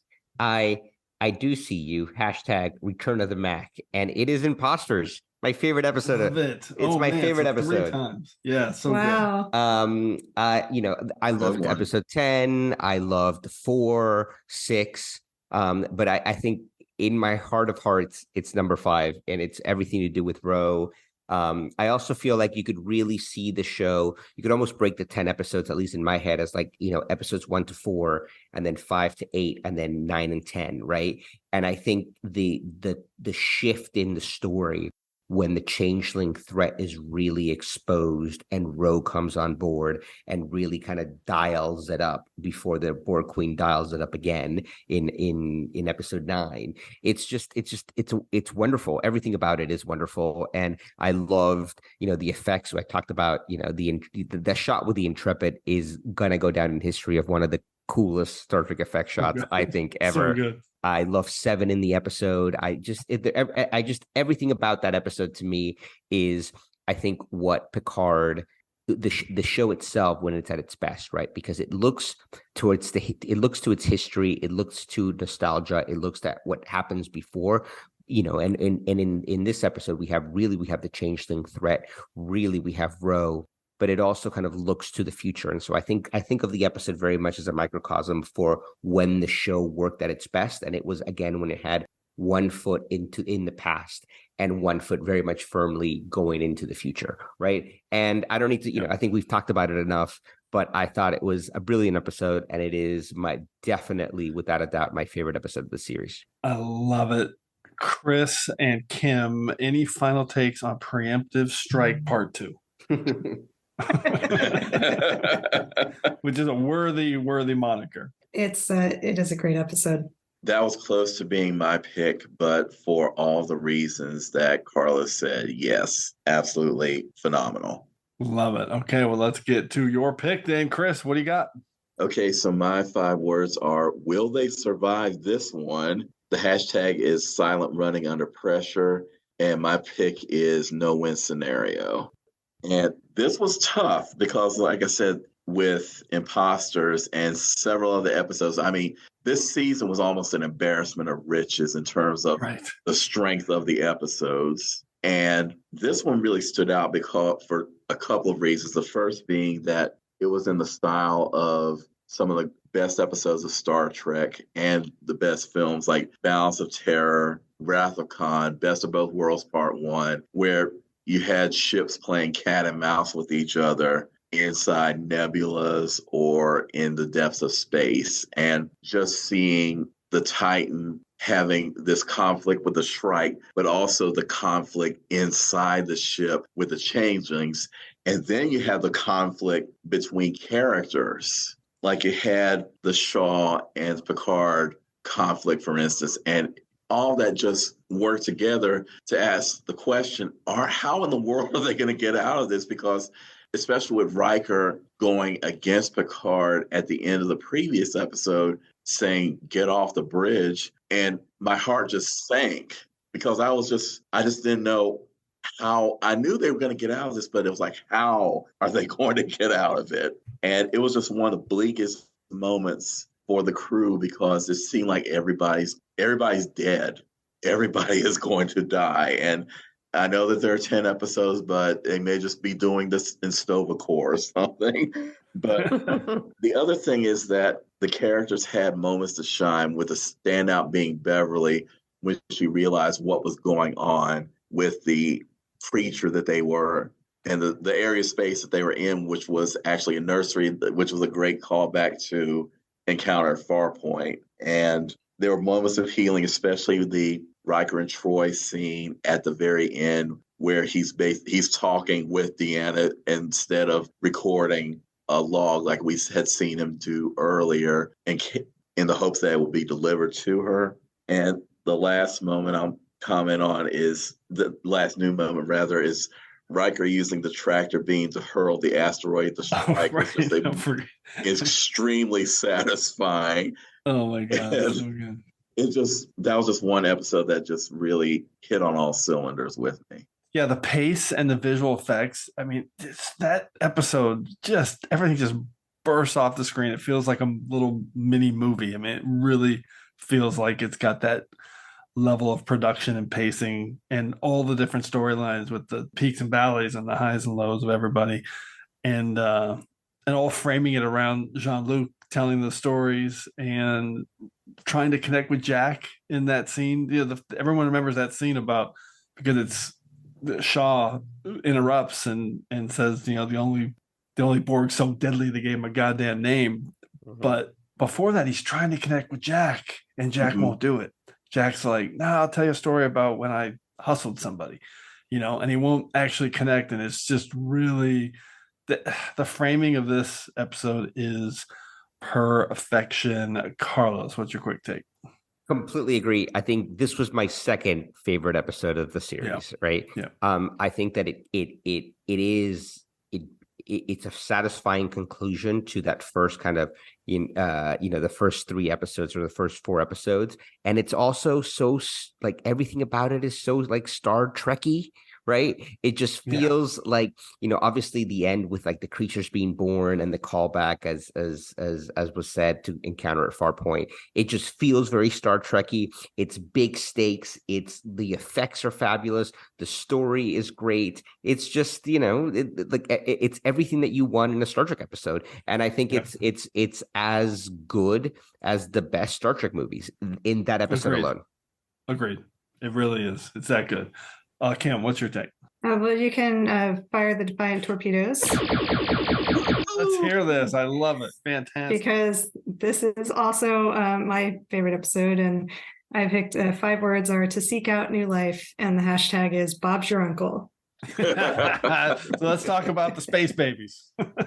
Yes, it was just wonderful. All the reasons you guys have said. Yeah. I'll just mention too, like the visual language of it mirrors what's going on with the characters. So you start in literal darkness because they don't have any power, and go through like these the contractions and stuff, like the difficult moments throughout, until they figure out like how to harness this and literally go through the birth of all these little space babies in the nebula and come out on the other side capturing the light and start to come out of the metaphorical and literal darkness. And it's so brilliantly done. I love rewatching it. It's like you said, Chris, I think like everybody gets a chance to have their moment here, like a really important moment. And so Beverly figures out what's going on with the timing. It's cool. Jack comes up with the idea, or he's the one that notices that you get power surges every time they have the anomaly hit.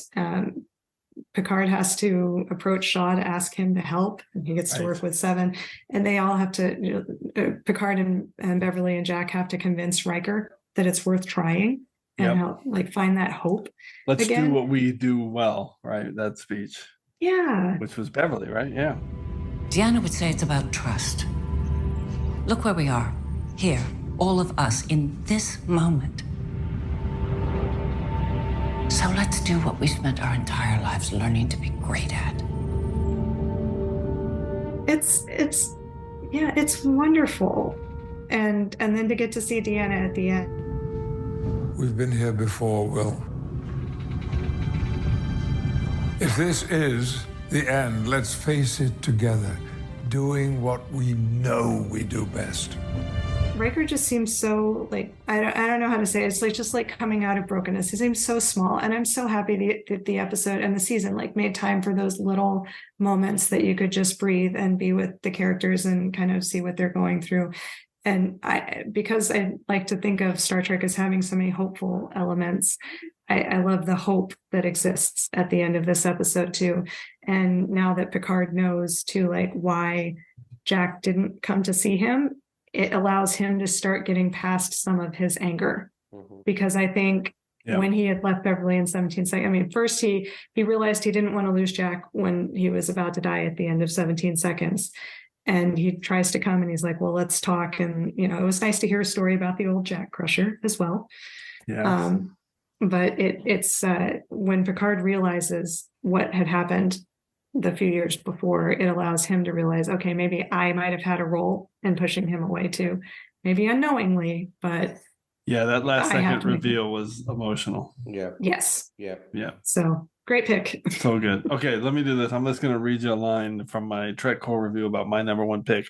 Runs the gamut of extreme emotions from steely personal contemplation, Riker, to explosive confrontation, Shaw, with all of it culminating in a joyous release worthy of Trek's most fulfilling, effervescent reveals, Space Babies.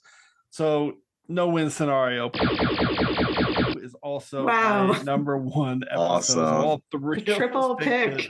So I'll just close out and say the last thing, and Carlos, you kind of tapped into this a little bit because it feels like a classic TNG episode. All this episode is a hero ship stuck in a nebula trying to figure a way out, and the crew coming together in the final moments to use all their expertise and a little bit of technobabble to escape. And that just feels so pure to me with everything else going on in this incredible, incredible episode. So yeah, for me, this one is staggering. It's like really, really up there, legitimately with the best of Star Trek ever. And like you said, Carlos, it's as good as any movie. It really is. It really is that good. And it's like an hour long too. So okay, we are running long. So let's close it out. Let's get some secondary systems picks quickly. Let's see what you can do with the secondary system. Carlos, what just missed your list? Oh, the aromatic syndrome callback, and like the fact that it wasn't aromatic syndrome. That was always like, but like also what a cool reveal. That was like 30 years in the making, and it's like and it was just very, very, very well done. I love it when they can take something that has been around in Trek lore and then kind of just like flip it, and you're like, oh crap, that actually wasn't that, or like it changes everything changes everything. And I think the aromatic syndrome was done super well. The other thing that I almost picked for my Dabo round was just how how Star Trekky everything felt this season. Like you had things in sickbay and like things on the bridge. It just really felt like you were watching Star Trek. The music, everything about this season just screamed Star Trek. And I was Amen. So here for it. True. So here for it. So those were the two that almost made my list. Chris, quickly, what do you got? Okay, I'll do 3. The first one, production design element, Worf's Kurlith, Kurlith, so good. And it has a phaser in the handle. Oh my god! Yes, we didn't know that. It was like, what? There was a phaser the whole time. Oh and Worfs are more fun for that. The second was a Dabo moment, and that was all the Easter eggs on Daystrom Station. Oh yes, thank you. Especially some people pointed out the reveal Kirk's body being there, but for me it was the Genesis 2 torpedo. It's like, of course Section 31 would have that. I sat up like a little schoolboy when they saw with Kirk's body just like clapping, like, oh my god, it's Kirk's remains. And the last moment I'll mention is just the confirmation from Beverly to Picard about the fact that he was Jack's father, done without dialogue and disengaged. That was a wonderful moment. Brilliant. Okay, Kim, what just missed your list? I'll do 3 quick picks on this as well. One pick I didn't make that I wanted to talk about more was Tuvok. I was so happy to see Tuvok. It was really nice to get another Voyager character. He just fit right back into it. I have always liked Tuvok and Seven's dynamic. They're just perfect. And so it was really nice to see, hey, just a reference to Calto and in between them. That was cool. My next pick is, we didn't talk about this at all in this episode, but in Surrender, Data fusing with Lore by tricking him, by giving up all of his memories because Lore was so greedy that he was going to take them and smother Data. And it turned out that actually he couldn't accept them without becoming part of who Data was. And it included Spot. It was so great. Oh my god! I mean, we haven't even mentioned Data and Lore in that whole storyline, which was brilliantly conceived and executed. Yes, and Spot. It was great. Yeah. And then the last thing was The Last Generation, the episode. I haven't gotten to watch it very much yet because it really just came out yesterday. Right. Yeah. But it felt so cinematic. The music, the VFX, the storyline, the epilogues, that I feel happy now that this is like the last next gen movie. Yeah. I can rewatch Nemesis. There's things I like about it, but it always leaves kind of a bad taste in my mouth in many ways. And this just feels like it was reset. And now I will go back and watch this whole season again, over and over again, and have it feel like a self-contained movie. And it's a great way to send off next gen. Well said. I completely agree with you, Kim. I think, Jim, you and I talked about this, I think in like season 1 best moments, that the fact that Picard exists as a series, I think makes Nemesis better because it's no longer, you're not seeing Nemesis as the end. It's just kind of an adventure that they go through and then things happen afterwards, and it makes it better. Yeah, perfect. And Kim, when you were talking about in The Last Generation, I'm sorry, The Last Generation, sorry. Just the fact of the Enterprise D going through the Borg cube. Oh, yeah, so good. Ways that would never have been possible without CG, and it still looked beautiful doing it. It was just a fantastic way to show how the effects have advanced from just models being on basically rods and doing camera passes. And the beauty of the ship was still there too, and it was just phenomenal. And you really got a sense of scale too. Like this was the first time where you felt like the Borg cube was the size of a moon, and then you're against a gas giant and you're like, whoa. Yeah. Really, that was special effects in that episode were amazing. It was the Death Star like run in Star Trek. Kind of, yeah. Good point. And it worked. Yeah. It worked. It was definitely the Return of the Jedi moment. And I was like, and Troy was flying it. I love it. And she didn't crash. Yes. Okay. So I have 3 quick ones too. Amanda Plummer, we mentioned her briefly. Incredible overall work. She was one of my toughest cuts. Just melodic cadence with the unhinged speech patterns. She was just amazing. I love her. I think I mentioned this quickly, but the Seven and Jack Crusher scene in the Bounty, I think you may mention it too, Kim. I love that moment so much. And I love their connection with the drive-by poetic observations. Yes. Yeah. And she's like, oh, you are your father. I mean, you are your father's son. All right. And then special shout out to all the new cast, including one we haven't mentioned, Ashley Sharp Chestnut, who was ridiculously good as Sydney LaForge. Here. Really dynamic actor, and the character she portrayed with, she had a good amount of stuff to do, and she really nailed it. Just really, I loved her too. She was wonderful. Kind of character where you watch it and go, I want to see more of this character. She's really good. So good. Amazing. Okay, incredible. Well, I mean, we covered a lot, but we literally did not cover it all, not even close. So let's get into our regeneration cycle and quickly recap our picks. Computer, activate regeneration cycle. Alcoves beta and gamma. All right, quick recap. Carlos, run down your 5. So my 5 pick for production design was kind of all the new Starfleet hardware, particularly the ships. My creative person, I picked the behind the scenes Avengers assemble of the Mike and Dennis Okuda, Dan Curry, Jim Martin, Doug Drexler, etc. My Dabo round was the weaponization of the transporters, which I always wanted to see. Then my favorite character was pacifist warrior monk Worf, and my favorite episode was Imposters. Love it. Chris, how about you? So my production design element were all of the audio and visual callbacks at the Fleet Museum from the Bounty. Creative person was Dave Blass as production designer in Vox as a highlight. The Dabo round was Ro Laren's return to the franchise in Imposters. Character was Todd Stashwick as Captain Liam Shaw in No Win Scenario. And the episode was No Win Scenario once again. And Kim, how about your 5?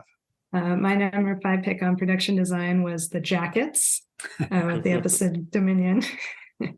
Creative pick was Jonathan Frakes with episode 17 Seconds.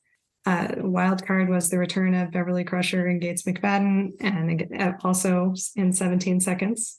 The favorite character was Jack Crusher with the episode selection of The Bounty. My favorite episode was also No Win Scenario. So good. We have covered so many elements here. It's incredible. Okay, my 5 was the production design was the Titans nacelles opening up in No Win Scenario, super specific. Number 4, my creative was Ed Speleers and his performance as Jack Crusher. Disengage is my episode. Number 3, Imposters and the return of Ro Laren for my Dabo round pick. Number 2, Liam Shaw. Captain Liam Shaw, portrayed by Todd Stashwick, No Win Scenario, and my number 1 episode, No Win Scenario. So here comes some crazy stats. The first stat is that Chris thought maybe he wouldn't have any duplicates, and he had 4 duplicates. So 4, which is amazing, Chris. So Carlos and you had 1 duplicate, and you and I had the top same 3. Our top 3 picks were all the same, which is hilarious. So we had 4 duplicates and 1 triplicate with No Win Scenario. And we had 2 picks for Shaw, 2 picks for Jack Crusher and Speleers, and 1 pick for Worf.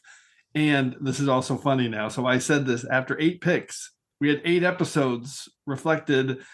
In the final 12 picks, we had the same 8 episodes all covered because those other 2 never got picked, which were Surrender, and incredibly, The Last Generation did not get picked, which is funny because it's obviously right there for me. It's probably my number 2 on the season. Mm-hmm. I'll give a shout out for the thermal detonator and Surrender. And oh yes, you did. You mentioned it. Yeah, you definitely mentioned it. But I didn't pick it. That's true. And I just and I like your secondary systems, Jim, with Amanda Plummer. She gave off serious Joker vibes. She was scary. Oh yeah, and her last line was awesome. Oh yeah, it was absolutely brilliant. So the final count was Last Generation and Surrender, no picks. 1 pick each for the Next Generation, Disengage, and Dominion. And then this core of the season where everybody got episode 3, 4, 5, and 6 is what everyone kind of gravitated toward. You have The Bounty with 2, 17 Seconds with 3, imposters with 4, and no-win scenario with 6 overall picks, which makes perfect sense. Amazing, incredible. Okay, we're going to initiate a temporal inversion because it's time to hear from you. Initiate temporal inversion. Initiating. And for this week's temporal inversion, it's very appropriate for this episode. We're going to go back to episode 151 in our top 5 Prodigy season 1 moments, which incredibly, we got this amazing voicemail from our good friend Abby Summer and her 2 daughters, Ellie and Lila. And they just go through their favorite picks. And this voicemail is awesome. So we get to hear it straight from the source on how much her and her kids and her family love Prodigy. Hi, Jim. It's Abby Summer, and I'm here with my girls to talk Prodigy. So I'm here with Eliana Summer, and I'm 7 years old. And I'm Lila Summer, that's 4 years old. All right, we're going to talk Prodigy and what we liked from this first season. All right, Ellie, what was your favorite episode?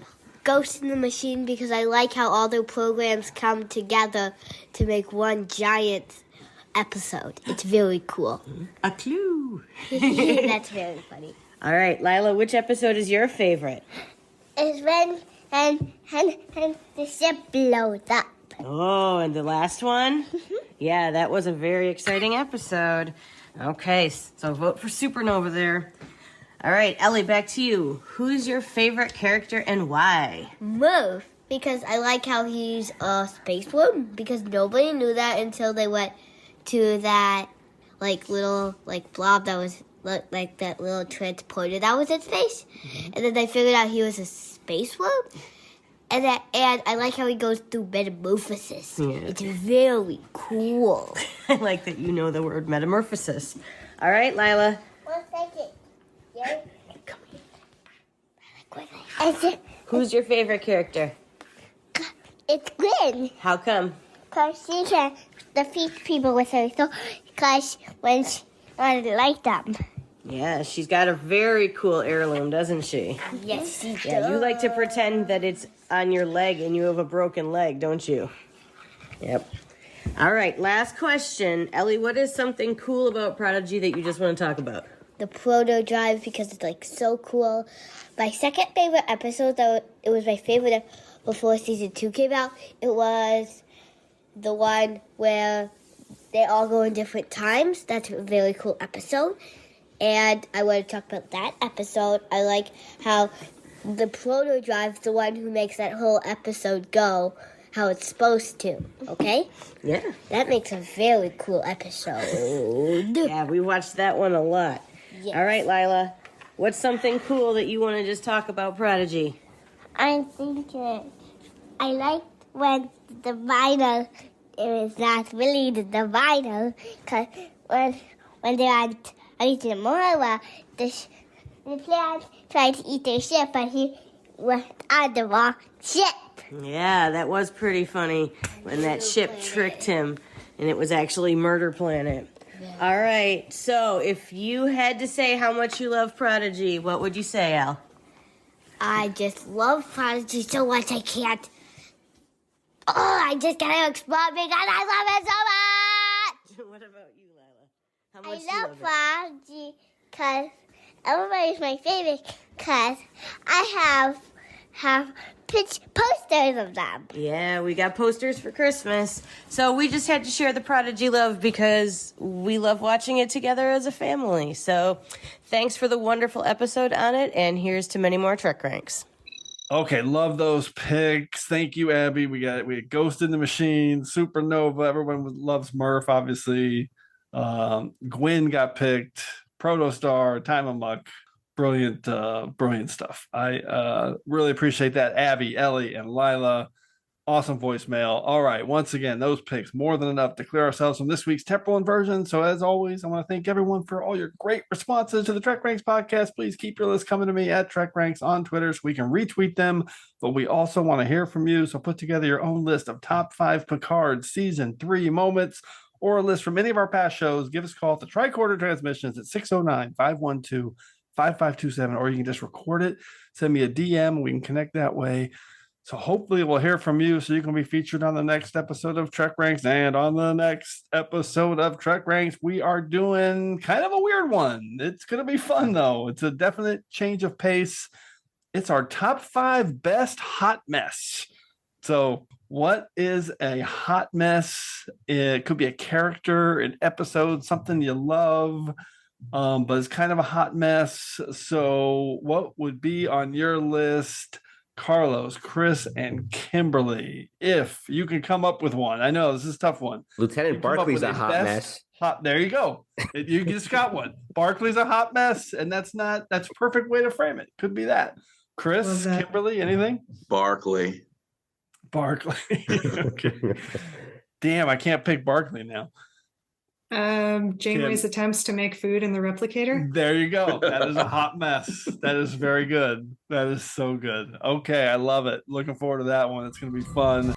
Well, just heard from Starfleet Medical, and we have an outbreak of the Trellian plague that has screwed up our schedule coordination for best hot mess. So we're adjusting our schedule parameters, and best hot mess will now be episode 158. And next week, episode 157 is now even better. It's an Enterprise era focused show. We are doing top 5 Xindi War moments. So adjust your plans accordingly, because we're heading into the Expanse, deep diving into Enterprise Season 3, which should be super fun. See you then. Channel closed. Reset. Subspace communications. Scrambler code Riker 1. Scrambler code Riker 1 acknowledged. Okay, let's close out this episode with a huge thanks to Carlos Miranda, Chris Burris, and Kim Lawler. You guys crushed it. Any final Trek Scrambler codes any of you want to relay before we depart? Carlos. Well, thanks for having me on the show. This has been a blast, as always. I love it. Chris, how about you? Well, I appreciate being on the show again, especially to talk about such a very wonderful season of Star Trek that we just experienced, especially with being able to talk about it with Carlos and Kim as well. I love it. Kim, thanks for making time to come back on. Thanks, Chris, Carlos, Jim. It was really wonderful to get to your picks. This was such a fun season, and I really enjoyed talking about it with you. So thank you for having me back on. I appreciate it. Fantastic. Until next time. All right. Thanks, everyone, for engaging with us here again on episode 156 of the TrekRanks podcast. As always, I want to close by saying I'm looking forward to standing with you again here in this place where I belong. We match the speed with the wave, use the energy drawn from it, and Bob's your uncle, Fanny's your aunt. We hightail it out the nebula, away from the gravity well, away from that ship out there, and away from our new friends, the space babies. Jack. Space babies?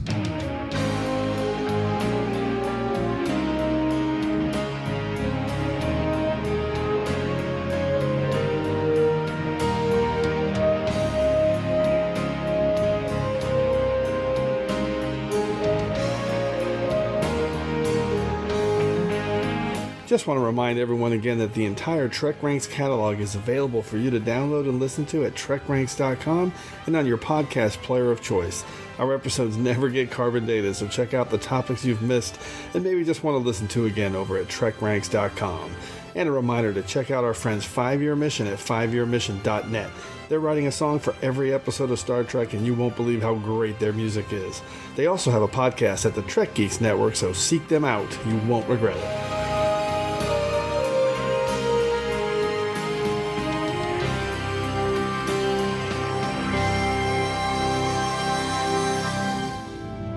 If ever there was better evidence that the past mattered,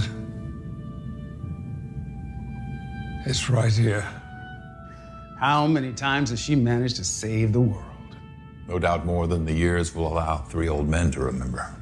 You know, it's difficult to imagine what we all might have been without her. Different, certainly. But certainly not better.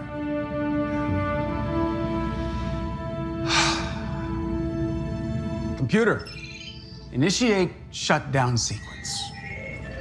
Shutdown procedure initiated. I missed that voice. Take care of her, Jory. Yes, sir. After all, she's always taken good care of us.